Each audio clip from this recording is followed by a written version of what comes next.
E governance की कुछ सुविधाओं की चर्चा कर रहे थे। क्यों? देखिए, ई गवर्नेंस पर हमको बहुत सारी सुविधाएं मिलती हैं। एडवांटेज डिसएडवांटेज कल हम चर्चा किए थे, सुविधा को आज भी चर्चा करेंगे। एडवांटेज क्या है? ई गवर्नेंस के कारण ही हमारे खाते तक क्या आ रहा है? डीबीटी, डायरेक्ट बेनिफिट ट्रांसफर, यानी जो स्कॉलरशिप हम सीधा खाते में पाते हैं ना। डीबीटी, आधार सेवा, आधार सेवा हमारा अधिकार है ना। अब देखो, ये जो सेवा है, पासपोर्ट सेवा, पासपोर्ट बनना ना, पैन कार्ड सेवा, ये सभी ई गवर्नेंस के तहत आते हैं। किसके तहत आते हैं? ई गवर्नेंस के तहत। ई गवर्नेंस सुविधाएं, सबसे पहले है आधार सेवा। आधार क्या होता है? एक 12 अंक का आईडी। क्या है? 12 अंक का आईडी, जिसमें व्यक्ति के पहचान, आइरिस तथा फिंगरप्रिंट्स रखे गए होते हैं। बातें ध्यान रखिए।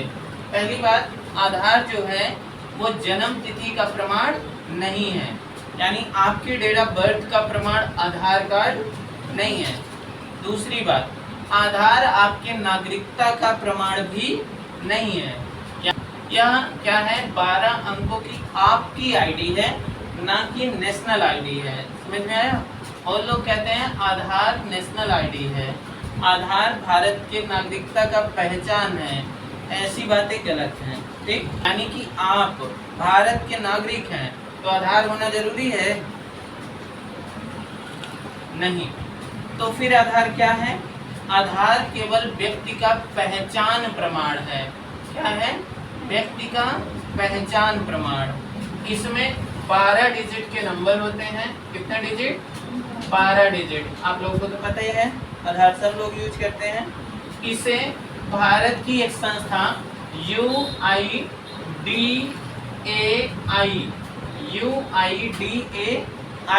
के तहत बनाया जाता है। भारत की सुप्रीम कोर्ट, माननीय सुप्रीम कोर्ट ने एक निर्णय सुनाया। निर्णय क्या सुनाया? कि आधार जो है वो जनता की प्राइवेसी हनन नहीं कर सकता है, इसलिए इसको जबरदस्ती नहीं थोपा जा सकता है। समझ में आया? आधार को जबरदस्ती थोपा जा सकता है हम लोगों पर? नहीं थोपा जा सकता है। IDAI, unique identification authority of India, unique identification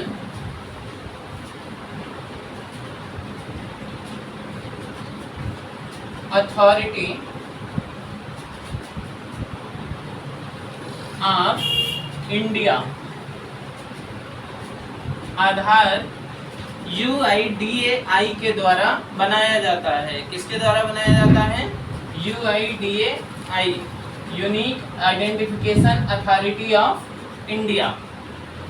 देखिए, आपकी जो आईडी है आधार, हर व्यक्ति की यूनिक आईडी है, यूनिक पहचान कोड है। ये कनेक्टेड है आपके फिंगरप्रिंट्स और आइरिस के तहत। किससे कनेक्टेड है? फिंगरप्रिंट तथा आइरिस से। इसके द्वारा सीधे बैंकिंग डेटा तक पहुंचा जा सकता है, लेकिन डायरेक्टली इन्वेस्टर्स बिना आपकी अनुमति के नहीं पहुंच सकते हैं। समझ में आया? यानी आपकी अनुमति होना आवश्यक है। जब आप बैंक में खाता खुलवाते हैं तो आपको एक कंसेंट फॉर्म भराने के लिए कहा जाता है। कौन सा फॉर्म? कंसेंट फॉर्म, जिसमें नीचे लिखा होगा मैं बैंक को, मतलब संस्था को, अपना आधार यूज करने के लिए नामित करता हूँ। इसमें मुझे किसी भी प्रकार की आपत्ति नहीं है। इन सब जैसी एक वर्डिंग करके लिखी गई होती है। आप क्या करते हैं? उनको कंसेंट को सिग्नेचर करते हैं, सिग्नेचर करके वेरीफाई करते हैं कि हम अपनी आधार यूज करने के लिए बैंक को कह रहे हैं, तब जाके बैंक आपका आधार यूज कर रहा है। अदरवाइज बैंक आपका आधार ना यूज कर पाए ना। इसके लिए कई सारी सुविधाएं भी यहाँ पर दी गई हैं। कैसी सुविधाएं भाई ना? देखो, सबसे पहले UIDAI के थ्रू आप अपना आधार वेरीफाई कर सकते हैं कि आपका आधार बना है कि नहीं। जो नंबर, मोबाइल नंबर लगाए हैं वो नंबर भी आप वेरीफाई कर सकते हैं। जो नंबर आप लगाए हैं वो वेरीफाई कर सकते हैं, नहीं कर सकते हैं? कर सकते हैं। और देखो, आधार जो आपका आधार है, आप चाहें तो अपना बायोमेट्रिक लॉक अनलॉक कर सकते हैं। आप खुद चाहें तो आपके अपने आधार की एड्रेस प्रूफ चेंज कर सकते हैं। क्या क्या चेंज कर सकते हैं?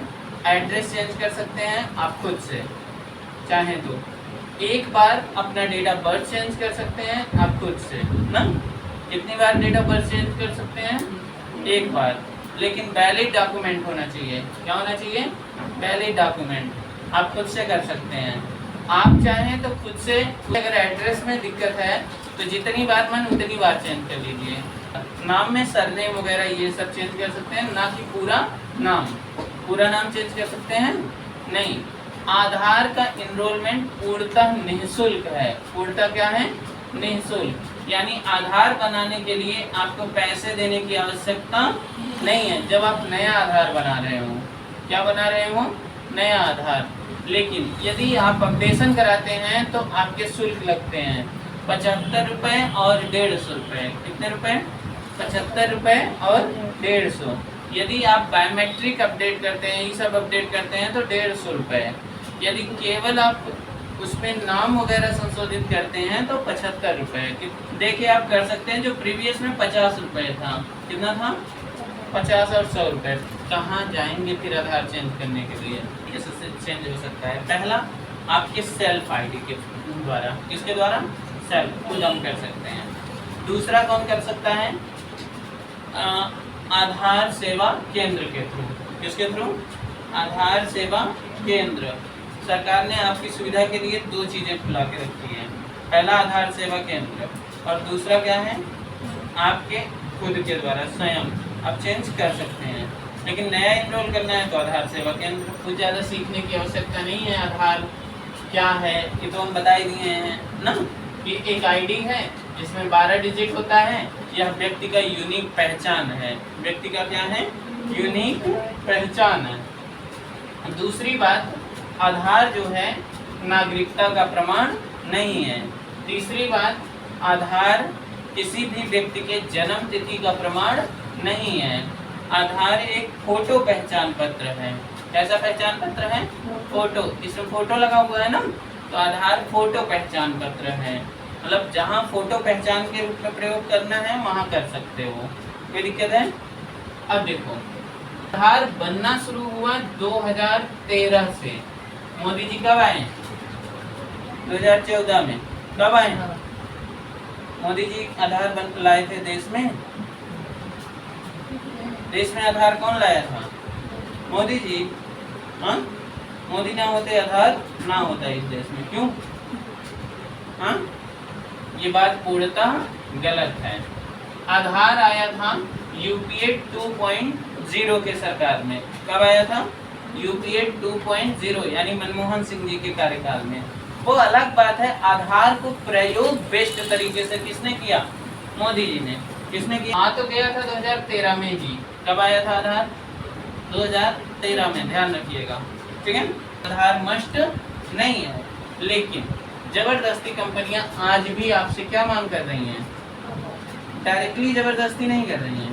पोर्टल ही ऐसा डिजाइन करेंगी कि आधार डालोगे तो ओपन होंगी, अदरवाइज नहीं ओपन होंगी। क्यों? सेम यही है। फार्मर रजिस्ट्री, अगर आपको ये मॉडल चलना है, सुप्रीम कोर्ट की बात माननी है, तो आधार तो मस्ट नहीं है। क्यों? जब आधार मस्ट नहीं है तो ऐसी स्थिति में आप क्या कर दीजिए? उसमें मॉडल करिए ना, पोर्टल चेंज करिए, 2-3 ऑप्शन दे दीजिए। केवल आधार का ऑप्शन कहाँ दे रहे हैं आप ना। अब आपको गैस सिलेंडर में कह रहे थे आधार की आवश्यकता ज़्यादा जरूरी नहीं है, लेकिन दिक्कत ये है कि केवाईसी करते समय आधार नंबर डालना ही पड़ेगा, तभी जाके आपके फोटो क्लिक होंगे, या फिर ऑटो आधार ले लिया जाएगा ना, जो जमा है, तब जाके आपको गैस आगे सिलेंडर मिलेगा, अदरवाइज नहीं। जाने अनजाने में क्या हो गया? आधार की जबरदस्ती हो गई कि नहीं हो गई? इसी तरीके से जबरदस्ती सरकार करती है। दिमाग लगा के ध्यान रखो। आधार कैसा पहचान है? फोटो पहचान। आधार आवश्यक है? नहीं। आधार 2 प्रकार के बनते हैं। आधार कितने प्रकार के? 2, क्योंकि आधार में हमारे डेटा रहते हैं, तो इसलिए आधार को कितने प्रकार से डिजाइन किया गया है? 2 प्रकार से। पहला, अगर एज के आधार पर, किसके आधार पर? एज के आधार पर। पहला है एज के आधार पर। अब एज आपकी 5 साल से कम है, बनेगा बाल आधार। क्या बनेगा? बाल आधार में दिक्कत है। एज आपकी 5 साल से अधिक है तो आपका आधार जो है वो एडल्ट आधार बनेगा ना, नॉर्मल आधार, बायोमेट्रिक आधार। दूसरा, पहला एज के बेस पर बनता है ना, एज के बेस पर 5 साल से कम है तो बाल आधार, 5 साल से अधिक है। आगे देखो, दूसरा आधार आपका बनेगा प्राइवेसी के आधार पर। इस आधार पर भी 2 बनते हैं। कितने बनते हैं? 2। एक बनता है मास्क्ड आधार और दूसरा बनता है आधार जो नॉर्मल है। एक क्या बनता है? मास्क्ड आधार और दूसरा क्या है? आधार, नॉर्मल वाला आधार, रेगुलर आधार। इधर देखो, मास्क्ड आधार ऐसे आधार होते हैं, मास्क जानते हो? मास्क से क्या किया जाता है? ढका जाता है, मुख से भी है ना। मास्किंग करते हैं ना हम लोग, मुख ढक लेते हैं। क्या कर लेते हैं? मुख ढक लेते हैं। पूरा शरीर मास्क से नहीं ढका जाता है, ध्यान रखिए। मास्क से कुछ पार्ट को क्या कर लिया जाता है? ढक लिया जाता है और कुछ पार्ट ओपन रहने दिया जाता है। तो ऐसी स्थिति को हम मास्क बोलेंगे। क्या बोलेंगे? ऐसे ही आधार में कुल कितने डिजिट हैं?